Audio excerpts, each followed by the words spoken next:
Chemical equilibrium.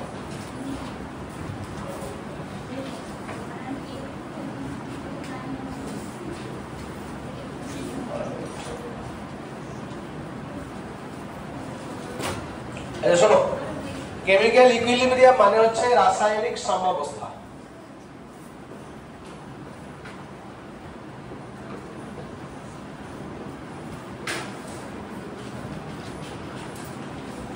যে কোনো রাসায়নিক বিক্রিয়া চলতে চলতে যদি বিক্রিয়াটি উভমুখী হয় তাহলে বিক্রিয়াটা চলতে চলতে কোন একটা মোমেন্টে বিক্রিয়া উভয় দিকে সমান হারে চলতে শুরু করে, সেই অবস্থাটাকে বলা হয় রাসায়নিক সাম্যাবস্থা। যেমন ধরো A প্লাস B বিক্রিয়া C প্লাস D, যদি এটা একমুখী হয় তাহলে সম্পূর্ণরূপে A প্লাস B বিক্রিয়া ঘটিয়ে C প্লাস D উৎপন্ন করবে। যদি উভমুখী হয় তার মানে এদিকে বিক্রিয়া আর এদিকেও বিক্রিয়া হতে পারে। A প্লাস B যেমন হারে C প্লাস D উৎপন্ন করে, C প্লাস D পরস্পর বিক্রিয়া করে, তেমন হারে কিন্তু বিক্রিয়ক পদার্থ A প্লাস B উৎপন্ন না করলেও কিন্তু এদিকে হতে পারে। এরকম হলে, উভমুখী বিক্রিয়া হলে, বিক্রিয়াটা কোনো একটা মোমেন্টে যদি সাম্যাবস্থা অর্জন করে ফেলে, দুই দিকে বিক্রিয়ার হার যদি সমান হয়ে যায়, তাহলে এই বিক্রিয়াটাকে বলবো রাসায়নিক সাম্যাবস্থা। বিভিন্ন ভৌত অবস্থার ক্ষেত্রে সাম্যাবস্থা রচিত হয় বা হয়ে থাকে। যেমন একটা হচ্ছে কঠিন তরল সাম্যাবস্থা।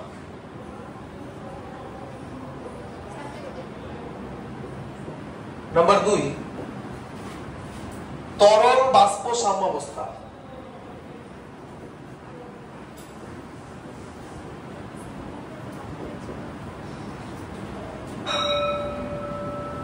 আর নাম্বার 3 কঠিন বাষ্প সাম্যাবস্থা।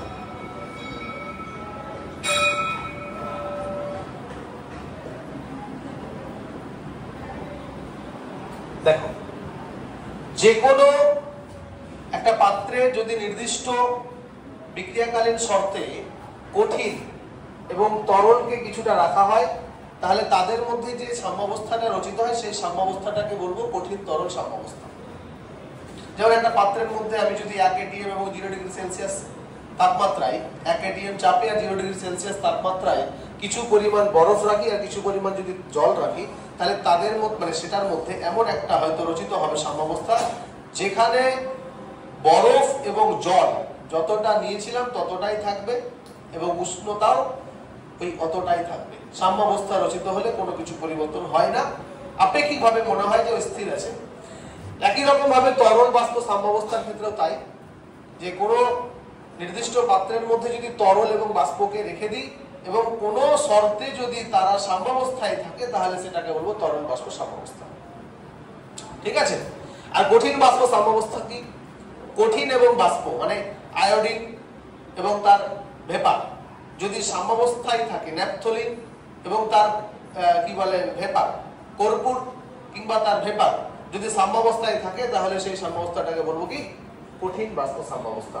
তোমরা পয়েন্ট করে রাখো, কিছু ভৌত সাম্যাবস্থার উদাহরণ বলে পয়েন্ট করো, একটা একটা করে আমি লিখে দিচ্ছি, অল্প অল্প করে লিখো।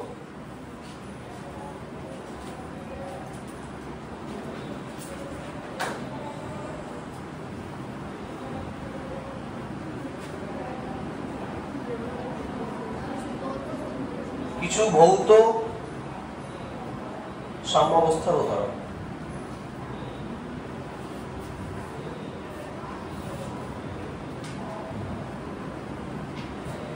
এটা লিখো আগে।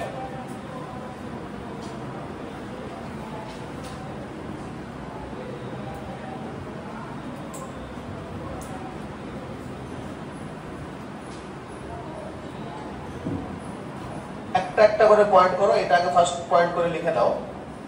নির্দিষ্ট উষ্ণতা ও চাপে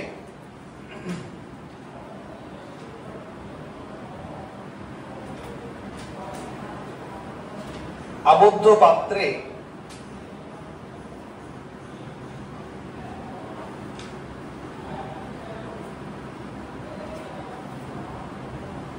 কঠিন ও তার তরল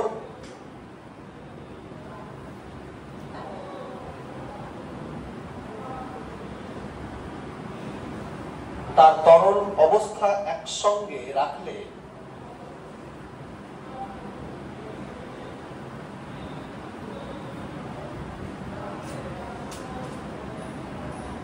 যদি পদার্থগুলির পরিমাণ অর্থাৎ পদার্থের অবস্থাগুলির পরিমাণ অর্থাৎ পদার্থের অবস্থাগুলির পরিমাণ ও উষ্ণতা একই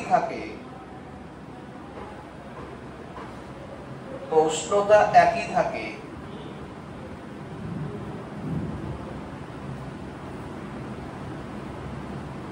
তাহলে সেটি কঠিন তরল সাম্যাবস্থা রচিত হয়েছে।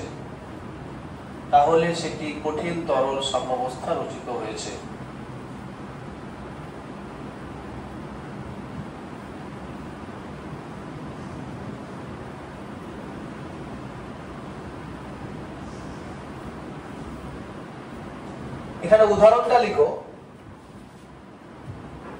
বরফ প্লাস জল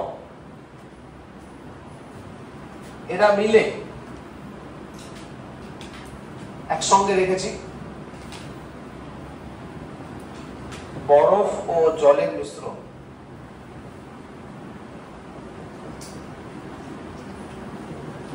মিশ্রণ মানে একসঙ্গে যে আছে সেটা, আর বরফ জল এই দুটো যদি কোনো আবদ্ধ পাত্রের মধ্যে রাখা হয় তাহলে বরফ জল যেভাবে বরফ জলের মিশ্রণ তৈরি করছে, বরফ জলের মিশ্রণটা সেই হারেই কিন্তু বরফ জলটাকে আবার ঠিক পরিমাণে রেখে দিচ্ছে, তার মানে কোনো পরিবর্তন হচ্ছে না। ঠিক আছে, নির্দিষ্ট শর্তে কিন্তু কি কন্ডিশনে হবে সেটা বিভিন্ন ক্ষেত্রে বিভিন্ন হতে পারে। এক্ষেত্রে হয়তো 1 atm চাপ এবং 0 ডিগ্রি সেলসিয়াসে সেই ঘটনাটা ঘটে, বুঝতে পারলাম। একই রকম ভাবে তরল বাষ্প, কঠিন বাষ্প, এগুলো তোমরা সংজ্ঞাটা লিখে নেবে, শুধু আমি এক্সাম্পলটা দিয়ে দিচ্ছি। তরল বাষ্প যদি বলি যে এটা তরল বাষ্পের এক্সাম্পলটা যে জল প্লাস জলীয় বাষ্প, কোন শর্তে নির্দিষ্ট উষ্ণতা এবং চাপে যদি জল এবং জলীয় বাষ্প একসঙ্গে রাখা হয় তাহলে সেটা যদি জল এবং জলীয় বাষ্পের মিশ্রণ থেকে জলীয় বাষ্পের মিশ্রণ থেকে একই হারে সেই অবস্থাটা অক্ষুণ্ণ রেখে দেয়, একইভাবে সেই অবস্থাটা আবার পুনরায় অর্জন করতে পারে, তখন সেটাকে বলবো তরল বাষ্প সাম্যাবস্থা। আর কঠিন বাষ্পটা কখন? কোন পদার্থ কঠিন এবং তারই বাষ্প অবস্থাটা, যেমন আয়োডিন সলিড ফর্মে এবং তারই বাষ্প অবস্থা যদি কোনো জায়গায় রেখে দিই এবং নির্দিষ্ট শর্তে যদি সেটা অক্ষুণ্ণ থেকে যায়, পরিমাণটা যদি চেঞ্জ না হয়, তার মানে বুঝতে হবে যে ওই বাষ্প এবং কঠিন, যেভাবে কঠিন পদার্থ তার বাষ্পের মিশ্রণে পরিণত হয় ঠিক তেমন ভাবেই কঠিন এবং তার বাষ্প আবার আগের অবস্থাতেও থাকে। যেমন ধরো কর্পূর প্লাস কর্পূরের বাষ্প, ঠিক আছে? তাহলে কি কর্পূর ও তার বাষ্পের মিশ্রণ, এটা আরেক রকম ভাবে ভাবা যায়। কিভাবে দেখো, যেমন ধরো একটা পাত্র, এরকম একটা আবদ্ধ পাত্র নিলাম, এইটুকু কর্পূর, ঠিক আছে, এইটুকু কর্পূর। আর কর্পূর তো সরাসরি মানে কর্পূরকে তাপ দিলে বলতে কি কর্পূরের পরের অবস্থা, কর্পূরের সলিডের পরের অবস্থাটাই তো তার বাষ্প, তরল ফর্ম তো পাওয়া যায় না। তাহলে কর্পূর তার পরের যে অবস্থাটা দেখাবে তার বাষ্প অবস্থা দেখাবে, বুঝতে পারছি? এটা ধরো তার কর্পূরের বাষ্প। তাহলে কর্পূর যেভাবে সলিড ফর্মে আছে সেখান থেকে তার বাষ্পে যেভাবে পরিণত হয়, আবার বাষ্প থেকে সলিড ফর্মেও সে হারে পরিণত হয়। ঠিক আছে, মিশ্রণ যেটা বলছি আমরা একসঙ্গে তো আছে, কর্পূর এবং তার বাষ্প একটা আবদ্ধ পাত্রে মিশ্রণ অবস্থায় আমরা রাখছি, মিশ্রণ মানে একসাথে রাখছি তাদেরকে। তাহলে সলিড যেভাবে তার বাষ্পে পরিণত হয়, যদি বাষ্পটাও সে হারে সলিড ফর্মটাকে একই রেখে দেয়, তাহলে কি আপেক্ষিকভাবে আমাদের মনে হবে এটাই যে স্যার সলিডটা সলিডই আছে, বাষ্পটা বাষ্পই আছে? আপেক্ষিকভাবে মনে হবে, ঠিকই কথা, কিন্তু সেটা আবার কি চলছে, কর্পূর থেকে অনবরত তার বাষ্পে পরিণত হয়, বাষ্প থেকে আবার অনবরত কর্পূরে পরিণত হয়। তার মানে একটা সাম্যাবস্থা তৈরি হয়ে আছে। এইটা হচ্ছে একটা সাম্যাবস্থা। তাহলে এইগুলো হচ্ছে বিভিন্ন রকমের ভৌত সাম্যাবস্থার উদাহরণ। ঠিক আছে, এবার এই যে সাম্যাবস্থা বলছি কথাটা, সাম্যাবস্থাটা তার মানে নিশ্চয়ই দুই দিকে চলছে, এপার থেকে ওই পার, ওই পার থেকে এই পার। তাহলে বিক্রিয়াটা অবশ্যই উভমুখী। কি মুখী? উভমুখী। তাহলে যদি বিক্রিয়া উভমুখী হয়, তারপরে এখান থেকে আমরা একটা ধারণা করতে পারি যে অবশ্যই বিক্রিয়ার একমুখিতাও আছে, মানে একমুখী বিক্রিয়াও হয়। তাহলে পয়েন্ট করো বিক্রিয়ার প্রকার ভেদ, পয়েন্ট করো বিক্রিয়ার প্রকার ভেদ। আচ্ছা, তার আগে দাঁড়াও, একটু দাঁড়াও, তার আগে বিক্রিয়ার প্রকার ভেদের আগে আমি একটু লিখে দিই, তরলে দ্রাব্যে মানে দ্রাবের সাম্যাবস্থা। পয়েন্ট করো, নেক্সট পয়েন্ট, তরলে গ্যাসের বা বাষ্পের, গ্যাসের লেখো, তরলে গ্যাসের দ্রাব্যতা, তরলে গ্যাসের দ্রাব্যতা।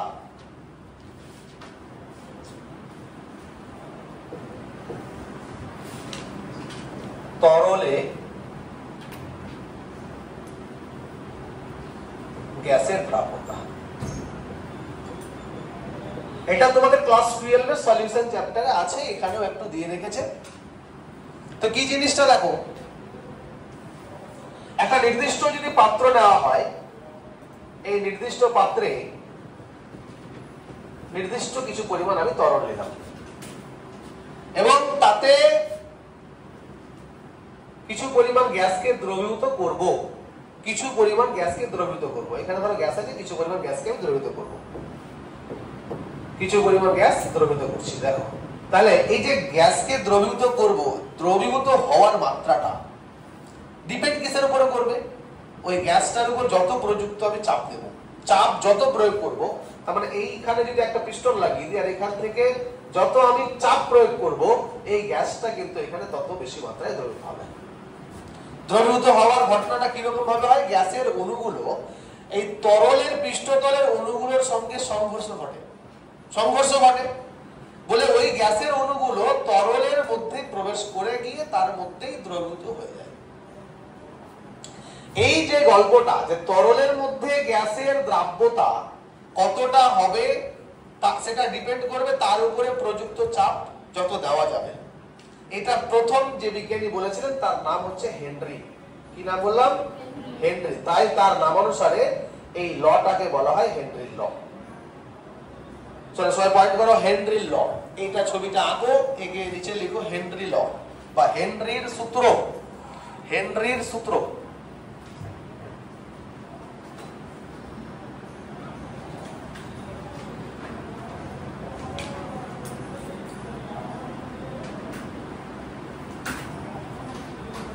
কোন নির্দিষ্ট উষ্ণতায় লিখো, কোন হেনরির লটা লিখছি, কোন নির্দিষ্ট উষ্ণতায়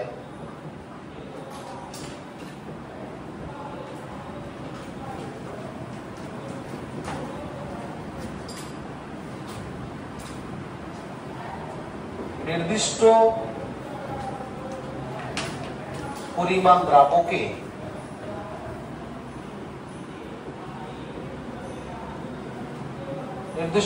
দ্রাবকে একটা নির্দিষ্ট গ্যাসের দ্রাব্যতা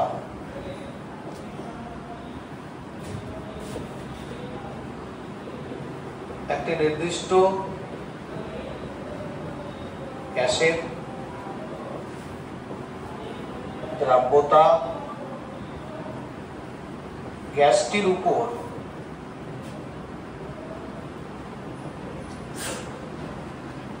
প্রযুক্ত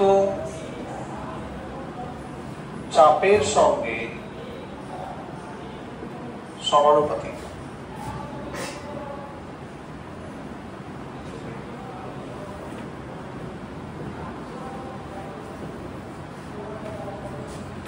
সাম্যাবস্থা তোমাদের বইয়ের সাম্যাবস্থা দিয়ে ব্যাখ্যা আছে, ব্যাপারটা একই। যখন সাম্যাবস্থা অর্জন করবে তখন সেটাকে আমরা সাম্যাবস্থা বলবো, তরলে গ্যাসের সাম্যাবস্থা, তরলে গ্যাসের দ্রাব্যতা সাম্যাবস্থা। আচ্ছা এখানে একটু বলে দিই যে ধরো যে পরিমাণ গ্যাস দ্রবীভূত হবে, যে পরিমাণ গ্যাস দ্রবীভূত হবে তার মাত্রাটা বা তার পরিমাণটা হচ্ছে এক্স মোল। বোঝা গেল? এক্স মোল ভগ্নাংশের বা এক্স মোল গ্যাস দ্রবীভূত হবে। তাহলে আমি যদি বলি যে দ্রবীভূত গ্যাসের পরিমাণ বা দ্রাব্যতা, এটা দুই রকম ভাবে বলা যায়, বা দ্রাব্যতা x, বেসিক্যালি এটাকে মূল ভগ্নাংশ বলা হয়, xটা হচ্ছে মূল ভগ্নাংশ। এবং গ্যাসটির উপর প্রযুক্ত চাপ কত বলেছিলাম, মানে ধরে নিচ্ছি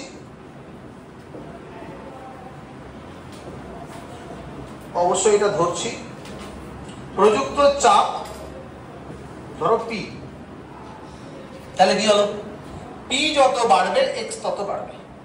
মানে p যদি বাড়িয়ে দিই তাহলে দ্রবীভূত গ্যাসের দ্রাব্যতা যেটা সেটার পরিমাণও বাড়বে। কি বোঝা যাচ্ছে না?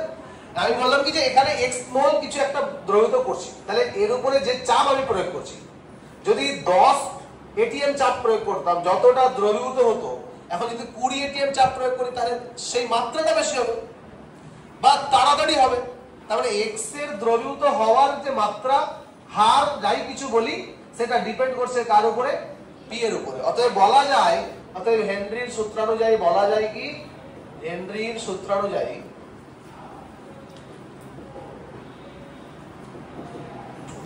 x proportional to p না, দেখো তো p, আবার উল্টো করে লিখতে পারি এটাকে p proportional to x। অতএব একটা সমানুপাতিক চিহ্ন ওঠালে কনস্ট্যান্ট একটা রাশি নিচ্ছি, সেটাকে আমরা বলছি kh into x। kh টাকে বলা হয় হেনরিস কনস্ট্যান্ট বা হেনরির ধ্রুবক, হেনরির ধ্রুবক। এবং এই হেনরির ধ্রুবকটা পুরোপুরি ডিপেন্ড করে কিসের উপরে, এই চাপের উপরে। কেন? মানে হেনরির ধ্রুবকের এককটা কিসের উপরে ডিপেন্ড করে, চাপের এককের উপরে। কেন? কারণ x কে মোল ভগ্নাংশ আকারে প্রকাশ করা হয়, মানে x এর মান যেটা বলছি সেটাকে মোল ভগ্নাংশের আকারে প্রকাশ করা হয়। আবার আমরা জানি মোল ভগ্নাংশ একক বিহীন রাশি। আমি আবারও বলছি, দেখো x কি, x টাকে কি আকারে প্রকাশ করা হচ্ছে, মোল ভগ্নাংশের আকারে প্রকাশ করছে। আবার মোল ভগ্নাংশটা কি, মোল ভগ্নাংশ মানে যে কোনো দ্রাব বা দ্রাবকের মোল ভগ্নাংশ ক্যালকুলেট করা হয় তার মোল সংখ্যা বাই মোট মোল সংখ্যা, তাই না? আগে হয়েছে এগুলো আশা করছি।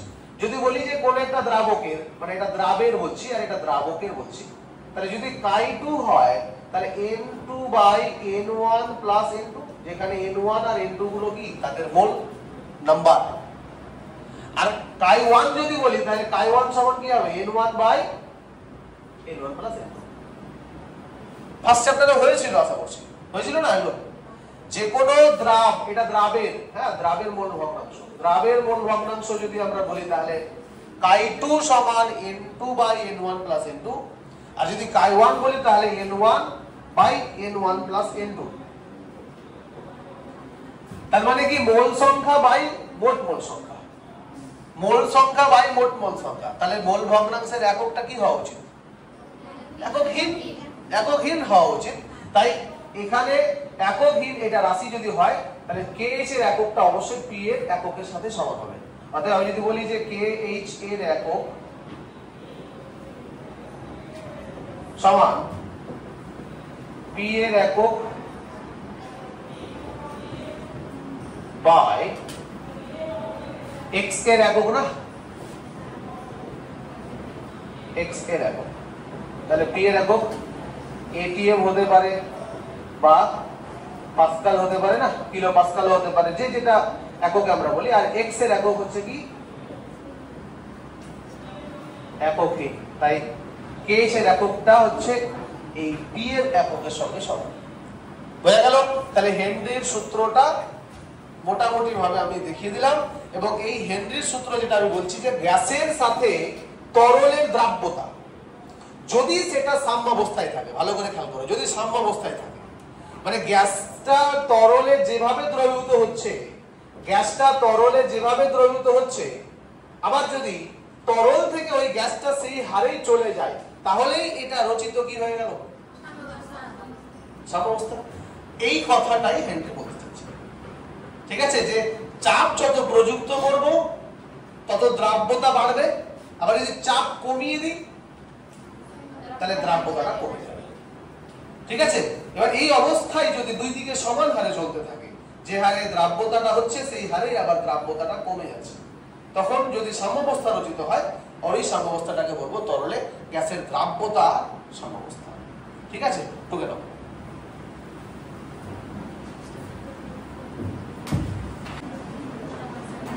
আচ্ছা, লেখা হয়েছে? ওকে। এবার বিক্রিয়ার প্রকারভেদ পয়েন্ট করবে। মেটালাম বিক্রিয়ার প্রকারভেদ।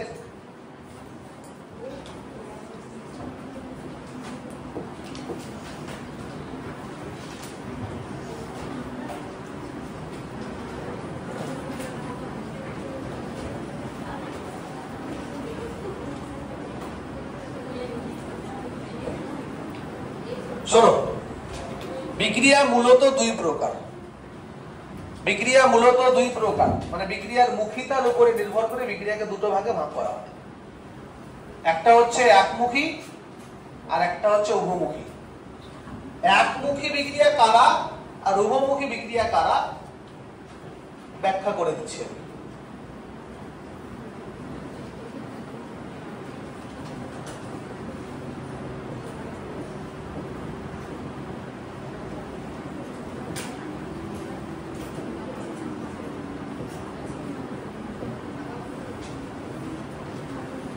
দেখো, সরাসরি আমি এক্সাম্পলে চলে আসি, কারণ নরমাল উদাহরণ দেওয়া ছিল a প্লাস বি দিয়ে, তো a প্লাস বি দিয়ে দিচ্ছি না। একমুখী বিক্রিয়া কারা? যেসব বিক্রিয়ায় বিক্রিয়ক পদার্থগুলো পরস্পর বিক্রিয়া করে সম্পূর্ণরূপে বিক্রিয়াজাত পদার্থে পরিণত হয়, এটা হচ্ছে ইন জেনারেল একটা সংজ্ঞা। কি বললাম? যেসব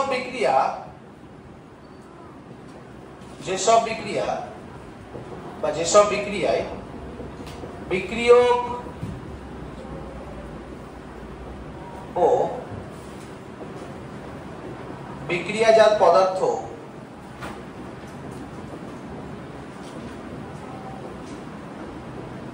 সম্পূর্ণরূপে বিক্রিয়া ঘটিয়ে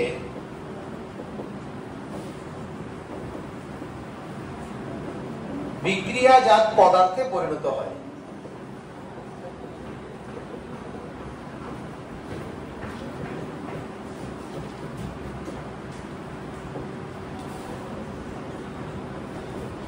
তাদের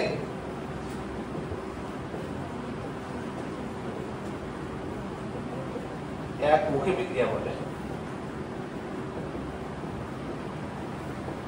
যেমন ধরো AgNO3 প্লাস HCl, এটা একটা বিক্রিয়া। যেমন ধরো NaOH প্লাস HCl। ওকে, AgNO3 আর HCl যদি পরস্পর বিক্রিয়া ঘটায় তাহলে যে প্রোডাক্টটা পাওয়া যায় সেই প্রোডাক্টটা হচ্ছে কি AgCl প্লাস HNO3।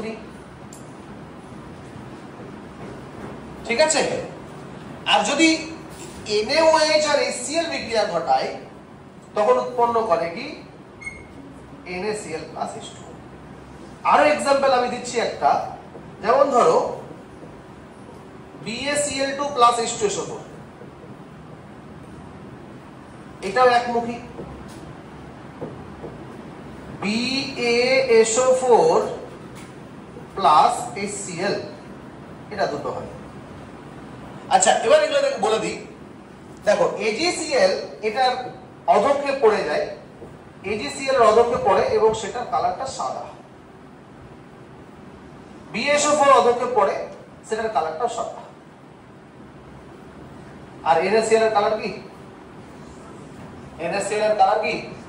বাইরে থেকে তো সাদাই কালার। এবার যেটা দেখো, ভালো করে খেয়াল করে, কি কখনো তোমরা একটু ভাবো তো যে NaOH আর HCl মিলিত হয়ে NaCl আর জল উৎপন্ন করে, কিন্তু যদি আমরা ওই NaCl যেটা উৎপন্ন হয়েছে সেই NaCl কে আবার যদি জলে দ্রবীভূত করি বা জলে বিক্রিয়া করাই, তাহলে কি এটা পাবো? বা জলের মধ্যে যদি ফেলে দিই এটা পাবো? যদি পেতাম তাহলে তো বুঝতাম যে তাহলে আমরা অ্যাসিড আর ক্ষার খাচ্ছি, অ্যাসিড আর ক্ষার খাচ্ছি। কিন্তু কি হয় না, এটা উৎপন্ন করে না, শুধু এরা আয়নে ভাঙে। কেন উৎপন্ন করে না তার ব্যাখ্যাটা কেমিক্যাল ইকুইলিব্রিয়াম পড়াতে গিয়ে আমরা ভালো করে বলবো, সব গোটাটাই আছে। তাই বলা হয় যে এই যে একমুখী বিক্রিয়ার ক্ষেত্রে বিক্রিয়কগুলো পরস্পর বিক্রিয়া ঘটিয়ে সম্পূর্ণরূপে ওটাতে পরিণত হয়, কিন্তু এরা আবার বিক্রিয়া ঘটিয়ে ওই শর্তে, মানে ওই বিক্রিয়ার যে শর্ত, এই বিক্রিয়াতে যে যে শর্ত লেগেছিল সেই শর্তেই এরা আবার বিক্রিয়া ঘটিয়ে এদিকে পরিণত হয় না। তাই এই কথাটা ঠিক আছে যে একই কি বলে বিক্রিয়ক পদার্থগুলো সম্পূর্ণরূপে বিক্রিয়া ঘটিয়ে বিক্রিয়ায় পদার্থে পরিণত হয়।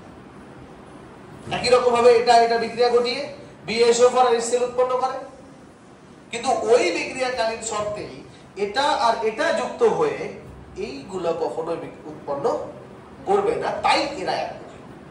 কিন্তু উভমুখী বিক্রিয়ার ক্ষেত্রে দেখি আমরা, দেখো উভমুখী বিক্রিয়ার ক্ষেত্রে কি পাবো? দুই দিকে বিক্রিয়ার হার সমান হারে চলবে, সমান হারে বলছি, নির্দিষ্ট একটা হারে চলে। সমান হয়ে গেলে তো ওটা সাম্যাবস্থা, তাহলে উভমুখী বিক্রিয়া সংজ্ঞাটা আর লিখলাম না, এখান থেকে তোমরা শুধু এটাই বলবে। কি বলবো বলে দিই, যে সব বিক্রিয়ায় বিক্রিয়ক বিক্রিয়ার পদার্থগুলো যেভাবে বিক্রিয়া, আমি একটু মিস্টেক করে সব বিক্রিয়া এটা হবে না তো, বিক্রিয়ক পদার্থগুলো লিখি, যে সব বিক্রিয়ায় বিক্রিয়ক পদার্থগুলো সম্পূর্ণরূপে বিক্রিয়া ঘটিয়ে বিক্রিয়াজাত পদার্থে পরিণত হয়। আর উভমুখীর ক্ষেত্রে কি বলবো, যেসব বিক্রিয়ায় বিক্রিয়ক পদার্থগুলো বিক্রিয়াজাত পদার্থে পরিণত হয়, আবার বিক্রিয়াজাত পদার্থগুলো বিক্রিয়ক পদার্থে পরিণত হতে পারে ওই বিক্রিয়াকালীন শর্তেই, তখন সেটাকে আমরা বিক্রিয়াজাত উভমুখী বিক্রিয়া বলবো। আবার বলছি দেখো, সাপোজ ধরো A প্লাস B বিক্রিয়া ঘটিয়েছে, C প্লাস D উৎপন্ন করছে। হ্যাঁ দেখো, এই যে নির্দিষ্ট পরীক্ষাকালীন শর্তে, এটা কেন কথা বলা হচ্ছে, সাপোজ ধরো এখানে কিছু একটা x ATM চাপ লেগেছে আর y ডিগ্রি সেলসিয়াস তাপ লেগেছে, ঠিক আছে?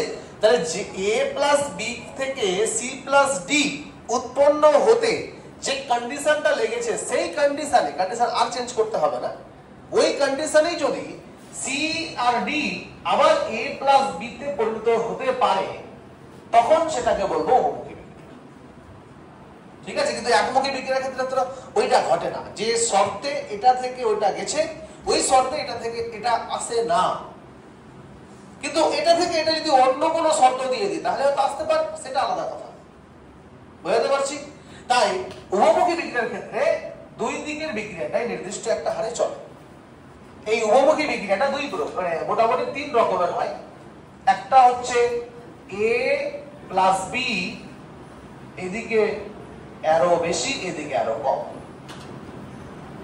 দুই নম্বর A প্লাস B, এদিকে অ্যারো কম এদিকে অ্যারোটা বেশি। আর তিন নম্বর A প্লাস B, এগুলো হচ্ছে রিপ্রেজেন্টেশন। তিন রকম ভাবে উভমুখী বিক্রিয়াটাকে আমরা মানে রিপ্রেজেন্ট করতে পারি। একটা হচ্ছে কি, যে A প্লাস B বিক্রিয়ায় A প্লাস B গুলো, দেখো এই যে টাইপটা A প্লাস B যেগুলো বিক্রিয়ক পদার্থ, সেগুলো পদার্থগুলো C প্লাস D তে পরিণত হয়, এবং C প্লাস D ও সেই বিক্রিয়ক পদার্থে পরিণত হয়। কিন্তু A প্লাস B থেকে C প্লাস D তে পরিণত হওয়ার হার C প্লাস D থেকে A প্লাস B তে পরিণত হওয়ার হার অপেক্ষা বেশি। এটা তাহলে কোথায়, এটা তাহলে কি বলতো, এটা কিভাবে C প্লাস D থেকে A প্লাস B তে পরিণত হওয়ার হারটা বেশি। তাহলে উভমুখী বিক্রিয়ার ক্ষেত্রে এরকম ব্যাপার না যে দুই দিকে দিকে সমানই হবে, সমান হলে এটা। উভমুখী বিক্রিয়ার ক্ষেত্রে দুই দিকে সমান হবে এরকম ব্যাপার নেই, সমান হলেই বলবো সেটা সাম্যাবস্থা। তাই এদিক থেকে এদিকে যদি বেশি হয়, এদিক থেকে এদিকে কম হয়, তাহলে উভমুখী। আবার এদিক থেকে এদিকে যদি বেশি হয়, এদিক থেকে এদিকে কম হচ্ছে, যে অ্যারোটা দেখে বুঝতে পারবো আমরা, এটাও উভমুখী। আবার a প্লাস b যে হারে c প্লাস d উৎপন্ন করে, c প্লাস d যদি সেই হারেই a প্লাস b উৎপন্ন করে, তখন সেটাকে বলবো সাম্যাবস্থা। ঠিক আছে, তখন সেটাকে বলবো সাম্যাবস্থা। এখন এই উভমুখী বিক্রিয়ার কি কি বৈশিষ্ট্য আছে আর একমুখী বিক্রিয়ার কি কি বৈশিষ্ট্য আছে, তার আগে এদের এক্সাম্পল গুলো দিয়ে দিই আমি। এক্সাম্পল, একটা ধরো N2 প্লাস H2 2NH3, বইয়ের মধ্যে এরকম মানে চিহ্নটা হয়তো দুই দিকে সমানই দেওয়া থাকে। তারপরে ধরো PCl3 plus Cl2 PCl5, SO2 plus O2 SO3। Balance করলাম না, ঠিক আছে, ব্যালেন্স করছি না, কি পরিমাণ লাগবে সেটা আলাদা, সেটা এই মুহূর্তে দরকার নাই। তোমাদেরকে শুধু এই বিক্রিয়াগুলো উদাহরণগুলো দিয়ে দিলাম যে N2H2 মিলিত হয়ে NH3 উৎপন্ন যেমন করতে পারে, NH3রাও আবার ওই বিক্রিয়াকালীন শর্তেই N2 আর H2 তে পরিণত হয়। একই রকম ভাবে PCl5 আর Cl2 PCl5 উৎপন্ন, PCl3 প্লাস Cl2 PCl5 উৎপন্ন করে, আবার PCl5 গুলো ভেঙে PCl3 Cl2 তে উৎপন্ন হতে পারে, এটাও তাই। তাহলে একমুখী বিক্রিয়ার কি কি বৈশিষ্ট্য আর উভমুখী বিক্রিয়ার কি কি বৈশিষ্ট্য একটু দেখে নাও। একমুখী বিক্রিয়া দেখো সম্পূর্ণরূপেই বিক্রিয়াজাত পদার্থে পরিণত হয়। প্রথম বৈশিষ্ট্য হচ্ছে, শুধু একটু শর্টকাটে লিখে নাও, বৈশিষ্ট্য বলে পয়েন্ট করো, এগুলো পরে ঢুকবে, বৈশিষ্ট্য বলে একটু পয়েন্ট করে নাও, একটু ফাঁকা রেখে দাও, দিয়ে বৈশিষ্ট্য বলে পয়েন্ট করো। করেছো? দেখো একমুখী বিক্রিয়ায় বিক্রিয়ার পদার্থগুলো সম্পূর্ণরূপে বিক্রিয়া জাতে পরিণত হয়।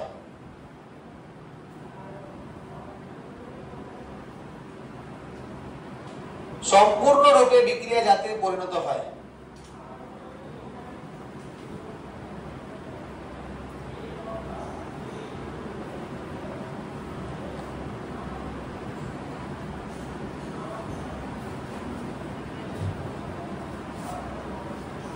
নাম্বার 2,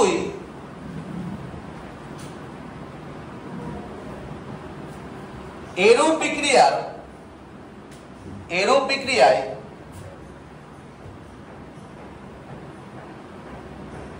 উক্ত বিক্রিয়াকালীন শর্তে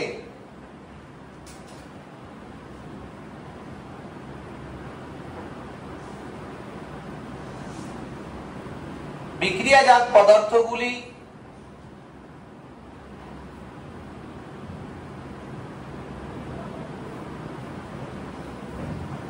বিক্রিয়ক পদার্থে পরিণত হয় না।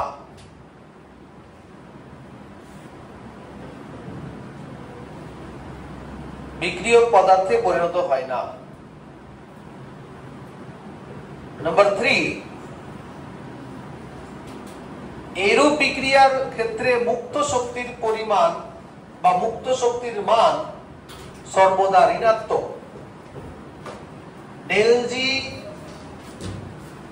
ডেল জি মুক্ত শক্তিকে ডেল জি দিয়ে লেখা হয়, ডেল জি লেস দেন 0 হয়, ডেল জি লেস দেন 0 হয়, লেস দেন মানে 0 থেকে কম। তাই লিখবো যে এরূপ বিক্রিয়ার ক্ষেত্রে মুক্ত শক্তির পরিমাণ বা মান ঋণাত্মক হয়। আমরা জানি যে ঋণাত্মক হলে বিক্রিয়াটা কি হয়, সম্মুখ মুখে, মানে সম্মুখ মুখে বলতে গেলে সামনের দিকে, বা স্পন্টেনিয়াস হয়, স্বতঃস্ফূর্তভাবে ঘটে, সামনের দিকে যায়। এই তিনখানাই এর বৈশিষ্ট্য। আর উভমুখী, একটা ফাঁকা রেখে দাও, একটু ফাঁকা রেখে দিয়ে উভমুখী বিক্রিয়াটা লেখো। উভমুখী বিক্রিয়ার বৈশিষ্ট্য,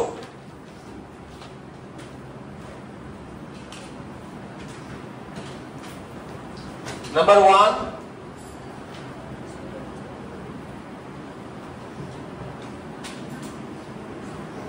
এরূপ বিক্রিয়া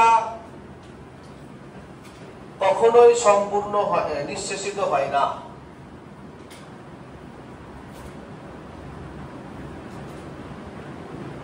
কখনোই নিঃশেষিত হয় না।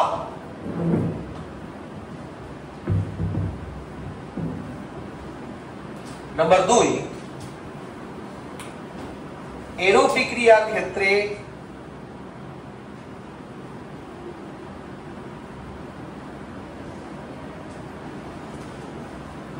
সম্মুখ বিক্রিয়া ও বিপরীতমুখী বিক্রিয়া, সম্মুখ বিক্রিয়া ও বিপরীতমুখী বিক্রিয়া নির্দিষ্ট হারে চলতে থাকে, নির্দিষ্ট হারে চলতে থাকে।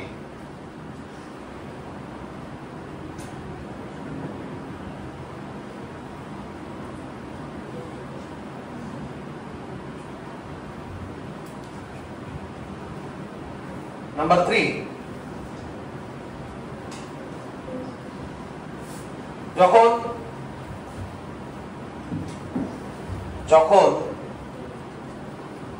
সম্মুখ ও বিপরীতমুখী বিক্রিয়ার হার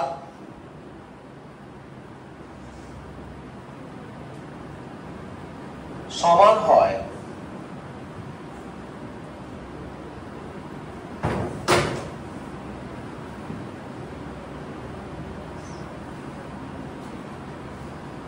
তখন বিক্রিয়ার সেই অবস্থাটিকে রাসায়নিক সাম্যাবস্থা বলে।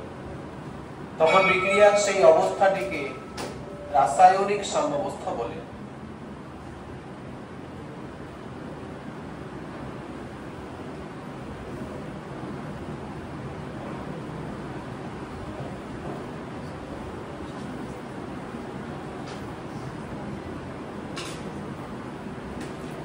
নাম্বার 4, এরূপ বিক্রিয়ার ক্ষেত্রে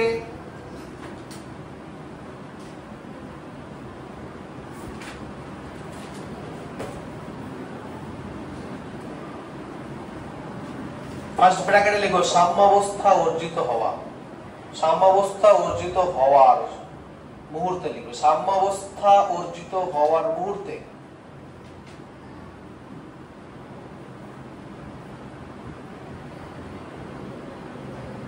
ফার্স্ট ব্র্যাকেট ক্লোজ। এরূপ বিক্রিয়ার ক্ষেত্রে ডেল জি সমান 0 হয়। ডেল জি মানে মুক্ত শক্তির মান সর্বদা 0 হয়। ডেল জি, জিটা অবশ্যই ক্যাপিটাল হবে। ডেল জির মান সর্বদা 0 হয়।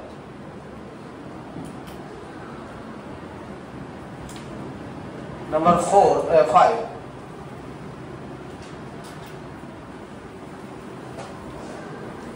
সাম্যাবস্থায় উভমুখী বিক্রিয়ার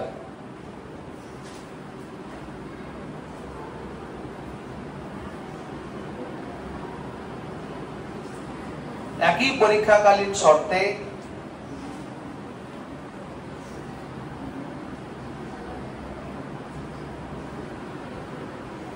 বিক্রিয়ক ও বিক্রিয়াজাত পদার্থগুলির গাঢ়ত্ব অপরিবর্তিত থাকে।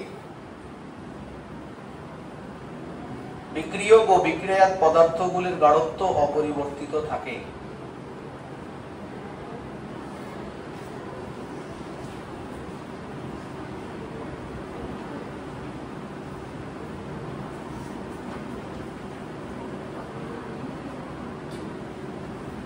হয়েছে?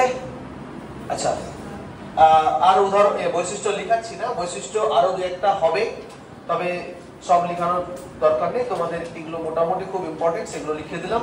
তোমরা এগুলো খুব তাড়াতাড়ি লিখে নাও। হ্যাঁ, খুব তাড়াতাড়ি লিখে নাও। লেখো লেখো। লেখা হয়েছে? সবার লেখা হয়ে গেছে? তাহলে তো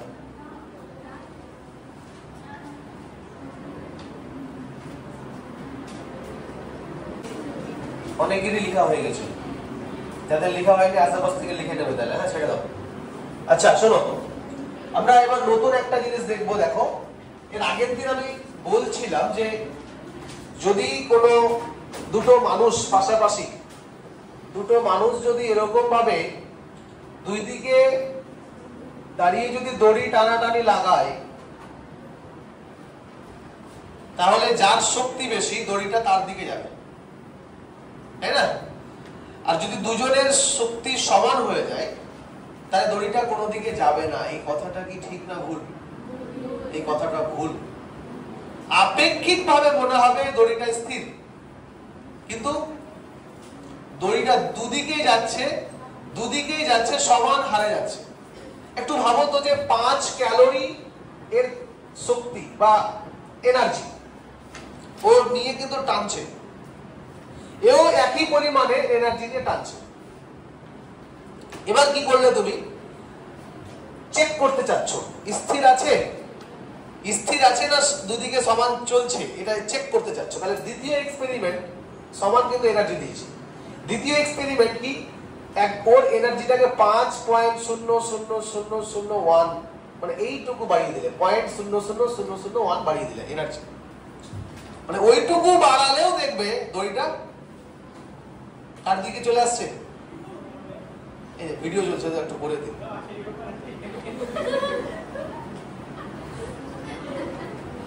যদি 0.00001 পরিমাণও যদি এনার্জি বেড়ে যায় তাহলে কি দড়িটা এর দিকে চলে আসে। তার মানে বুঝতে পারলাম যে ঠিক ওই এনার্জিটুকু, মানে একদম খুব নগণ্য এনার্জিটুকুও বাড়ানোর আগেও তাহলে ও এদিকে আসতে চাচ্ছিল, আসতে পাইনি কেন? কারণ ওইদিকে সমানভাবে টেনে রেখেছে, তাই না? আরেকটা আমি উদাহরণ দিয়েছিলাম, কি বলতো, যে যদি এরকম একটা পাত্রে জল থাকে তাহলে সেই জলটা আরেকটা পাত্রের সাথে যদি কানেক্টেড করে দিই, তার উচ্চতা অনেকটাই বেশি, অনেকটা জল নেওয়া আছে, আস্তে আস্তে আস্তে আস্তে কমবে, আস্তে আস্তে বাড়বে। যদি নলটাকে খুলে দিই তাহলে দুটো পাত্রের জল যেদিকে উচ্চতা বেশি সেদিক থেকে কম উচ্চতার দিকে যাবে, তাই না? এবার এদিকে উচ্চতা বাড়ছে, এদিকে উচ্চতাটা কমছে, তাহলে কি হয় বলতো? এর উচ্চতা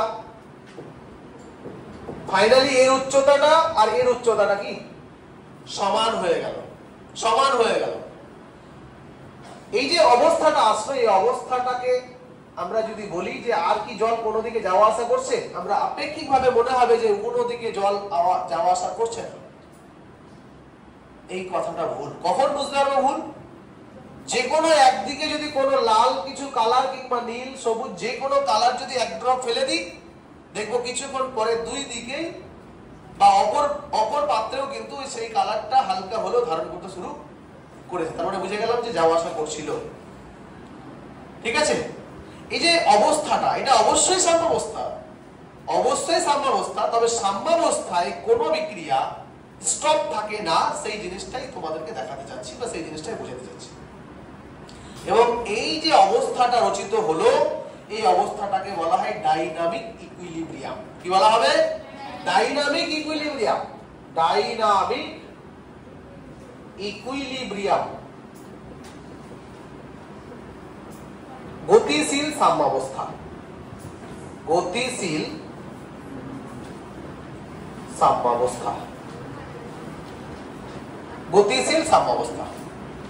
তাহলে যে কোনো ক্ষেত্রে ধরো আমি একটা আবদ্ধ পাত্র নিলাম, সেই আবদ্ধ পাত্রের মধ্যে CaCO3 এটাকে রাখলাম এবং সেটাকে উত্তপ্ত করা হলো। উত্তপ্ত করলে সেটা কি হবে? CaO উৎপন্ন করবে, তার সাথে CO2 উৎপন্ন করবে, ক্যালসিয়াম অক্সাইড, আর তার সাথে কার্বন ডাই অক্সাইড গ্যাস উৎপন্ন করবে।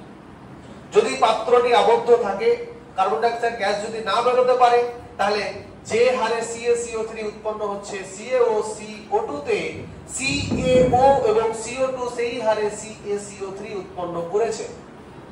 তাহলে এখানে আমরা যদি বাইরে থেকে বুঝতে পারি বা দেখতে পাই যে CO2 গ্যাস যেটুকু আছে ওইটুকুই আছে, CaCO3 যেটুকু ঢুকিয়েছিলাম ওইটুকুই আছে, আপেক্ষিকভাবে মনে হচ্ছে আমাদেরকে কি যে CaCO3 CO2 তে আর কনভার্ট হচ্ছে না, যেটুকু রেখেছিলাম সেটুকুই আছে। CO2 গ্যাস আর হয়তো যাচ্ছে না, যেটুকু আছে সেটুকুই আছে। এটা আপেক্ষিকভাবে বিক্রিয়াটাকে স্থির মনে হয়, বাট বিক্রিয়া কিন্তু স্থির থাকে না। ওই বিক্রিয়া ডাইনামিক ভাবে ইকুইলিব্রিয়াম অর্জন করে ফেলেছে। তাই CaCO3 থেকে CO2 CaO তে যেভাবে কনভার্ট হয়, এখান থেকে CaCO3 সেভাবে কনভার্ট হচ্ছে। এই অবস্থাটাকে কি বলবো? Dynamic equilibrium. ঠিক আছে? আমরা একটা গ্রাফিক্যাল যদি প্লট করি কোন একটা রাসায়নিক বিক্রিয়ার ক্ষেত্রে, আচ্ছা এখান থেকে করে দেওয়া অসুবিধা হবে। কোন একটা রাসায়নিক বিক্রিয়ার ক্ষেত্রে যদি এদিকটাকে সময় দিয়ে প্লট করি আর এই দিকটাকে যদি হার দিয়ে প্লট করি, বিক্রিয়ার হার দিয়ে যদি প্লট করি, তাহলে CaCO3 দেখো এখান থেকে একটা স্টেট ধরছি বিক্রিয়ার হার, এখান থেকে একটা স্টেট ধরছি বিক্রিয়ার হার। আমি কি করেছি CaCO3 থেকে CaO থেকে CaO প্লাস CO2 করেছি, আর এখানেও CaCO3 থেকে CaO প্লাস CO2 এই বিক্রিয়াটাকে করাচ্ছি। এই মুহূর্তে অভিমুখী আছে, এই মুহূর্তে অভিমুখী, মানে আমি অল্প দিয়েছি CaO CO2, আবার অল্প দিয়েছি CaCO3। একটা পাত্রের মধ্যেই অল্প CaO CO2 দিয়েছি আর অল্প কি CaCO3 দিয়েছি। তারপরে বিক্রিয়াটা তো অভিমুখী, এটা তো কনফার্ম আবদ্ধ পাত্রের মধ্যে। তারপরে বিক্রিয়াটা প্রথম দিকে কিন্তু CaCO3 থেকে CaOCO2 কনভার্ট হবে, CaOCO2 থেকে CaCO3 কনভার্ট হবে। তাহলে যে হার, এই হারটা CaCO3 থেকে CO, সাপোজ ধরো CaCO3 যদি বেশি নিই, তারপরে কি CaCO3 যদি বেশি নিই, তাহলে এই ক্ষেত্রে আস্তে আস্তে কমবে না? দেখো CaCO3টা কমবে তো, বুঝতে পারছি।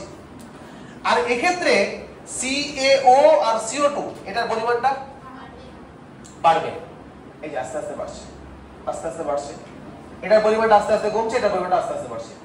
এবার এটা বিক্রিয়াটা কি মুখী বলো তো, কি মুখী নিয়েছি? যেহেতু বিক্রিয়াটা উপমুখী নিয়েছি, তাই বিক্রিয়ক পদার্থ যে টানা চলেই যাবে, এক মুখে শেষ হয়ে যাবে, করতো না?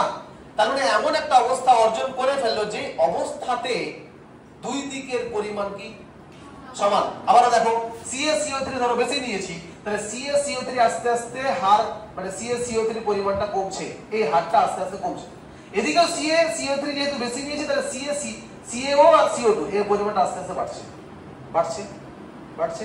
হ্যাঁ, এবার এরকম একটা স্টেট পেলাম যে স্টেটে কি দুজনেই সমান, বিক্রিয়ক এবং বিক্রিয়াজাত পদার্থ দুজনেই সমান, তখন কিন্তু বিক্রিয়াটা এরকম ভাবে চলতে থাকবে।